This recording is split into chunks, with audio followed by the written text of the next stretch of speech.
Division I track and field, at its highest level, is basically professional competition, and that statement is abundantly clear in the sprinting events. It is the reason why Matthew Bowling lost the SEC Indoor Championship meet in the 200-meter dash to Cheickna Patterson of Florida, but weeks later won the NCAA Indoor Championship in that same event. But he didn't win the NCAA Outdoors either. He actually didn't even make the final. So instead, Eudodio Muzariki won the NCAA Championship in the 200-meter dash for Division I and beat World Championship semi-finalists Tarsis Oregot and Courtney Lindsay to do it. So don't get it twisted. College sprinting at its highest level is truly world-class, but all of the sprinters I just mentioned competed their entire career in Division I. Remember, there are 2 other NCAA divisions out there, not including NAIA, and they all crown national champions in every single event. But nobody who isn't there to watch any of those meets live is ever really paying attention, which is why you probably have no idea that Cheickna Traore right now is ranked 14th in Division I in the 60-meter dash and 9th in the 400-meter dash, but 2nd overall in the 200-meter dash. That means he's the only athlete to be ranked inside the top 15 in all 3 sprinting events. And he runs for Penn State University, which does compete in the Big Ten. But the real reason why you probably haven't heard of him is because Cheickna Traore competed his entire career in NCAA Division III, where I must remind you, they don't give out any athletic scholarships at all. The truth is that Cheickna Traore is one of the best sprinters in all of college track and field, but he was under no circumstances ever supposed to be this fast, which is why he was never recruited to compete in Division I, or even Division II for that matter. The only legitimate theme song for his career up until now is Drake's Started from the Bottom, because that is literally the story of his track and field life. But he's already proven by now that he has what it takes to become a national champion. And if he can keep this up, Cheickna will not only be contending for a D1 national title, but he can also suit up for the Olympics this summer as well. And if anything that I say actually connects with you, it is always greatly appreciated if you would please like and subscribe. But if I don't, just let me know in the comment section, because I try to read them all. To be 100% honest with you, I first heard about Cheickna Traore when he won the D3 NCAA title outdoors in 2023 for the 200-meter dash. The only reason that I noticed him is because I was expecting Sam Blaskowski to win that race instead. Right now, Sam is still a Division III runner, but he was also a USA Indoor Championship finalist in the 60-meter dash. To make that race, he had to beat a bunch of pros, so I had no idea there was more than one guy in Division III who could run that fast. But Cheickna's story didn't start out that way, because like I said before, his journey to the top of the leaderboard started all the way at the bottom. I'm not making this up. If you had told me when he was in high school that he would win a national championship, even in Division III, much less make it to the top of the leaderboard in Division I would not have believed you. So pay attention, because this story is like something straight out of a movie. At the high school level, Cheickna Traore was quite frankly nothing special. Don't get me wrong, he was a talented high school athlete, but no Division I school was going out of their way to find him. He actually started off as a middle distance runner, and evidently that didn't work out too well. He actually would have rated as a 2-star recruit on SCArecruiting.com at the end of his junior year, but that is only for his performance in the 400-meter dash. As a senior, his time did improve in every single sprint event, but they didn't improve by that much, so it didn't do much for his recruiting stock. In fact, in the state of New Jersey, he never even ran at a state championship meet, not even once. And allow me to clarify this point. 2-star recruits are technically Division I talents. That is exactly what I was when I was in high school. You're probably good enough to win a league championship, or maybe even a county championship.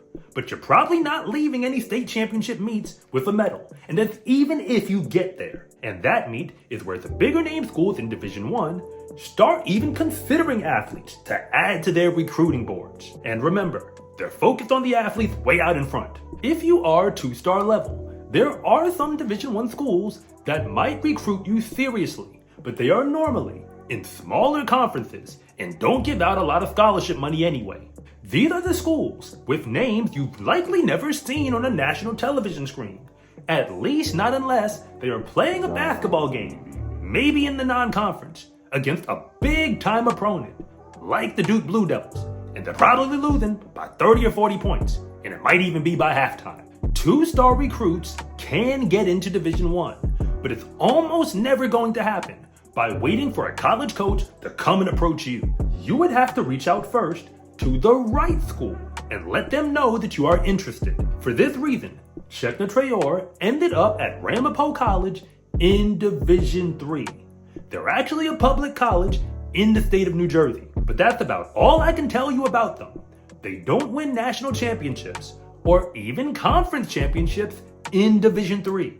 Cheickna Traore is clearly the greatest athlete that track program has ever seen, but ironically, their mascot is actually the Roadrunners. However, when Cheickna first suited up in college, he proved that he was already way better than he was given credit for. As a freshman, he ran huge PRs in the first collegiate indoor meet that he ever attended, and he finished second overall in the conference in the 400-meter dash, in a season where there was no NCAA championship, and we all know why, but he likely wouldn't have qualified anyway. In 2021, he won the conference outdoors in the 400 and medaled in the 200, but it wasn't until 2022 when something crazy started to happen. By that point, he was not only better than ever, but legitimately fast now in the 60-meter dash and the 100-meter dash. He dominated his conference in the sprints and made the D3 NCAA championship meet, finishing 4th overall in the 200-meter dash indoors. And that was just a warning shot, because outdoors in 2022, he won the Metropolitan Championship meet in the 400-meter dash. I know that you have no idea what that means, so allow me to break it down real quick.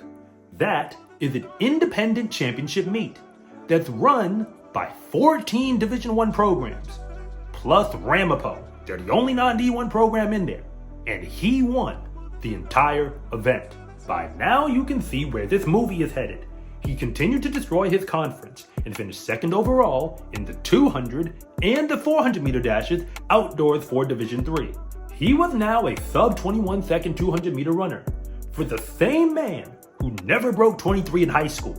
So in his final year at Ramapo, it should be no surprise that Cheickna Traore did what he does. He swept the sprints in the conference and completed the double for the D3 NCAA championship meet by winning the 200 and the 400-meter dashes.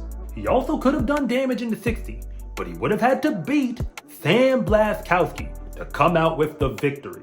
But he wanted all the smoke when he got outdoors, so he ran the 100 and the 200-meter dashes at the D3 national meet.